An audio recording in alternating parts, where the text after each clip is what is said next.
পবিত্র হজ পালনের জন্য একমাত্র হজ ভিসা ছাড়া অন্য কোনো ভিসা বৈধ নয় বলে জানিয়েছে সৌদি আরব।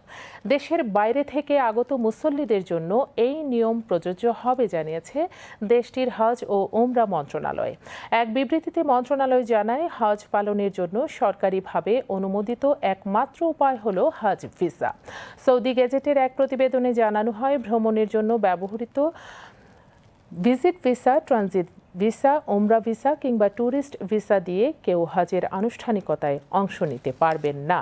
মন্ত্রণালয় স্পষ্টভাবে জানিয়েছে, এসব ভিসাধারীদের হজের অনুমতি দেয়া হবে না।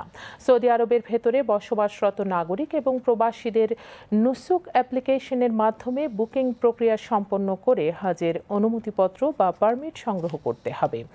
সৌদি হজ ও উমরা মন্ত্রণালয় জোর দিয়ে বলেছে, হজের জন্য সব ধরনের অফিসিয়াল রিজার্ভেশন বা বুকিং শুধুমাত্র অনুমোদিত মাধ্যমগুলোর মাধ্যমেই করতে হবে। কোনো ধরনের অননুমোদিত বা ভুয়া চ্যানেলের মাধ্যমে হজের বুকিং না করার জন্য কঠোরভাবে সতর্ক করেছে মন্ত্রণালয়।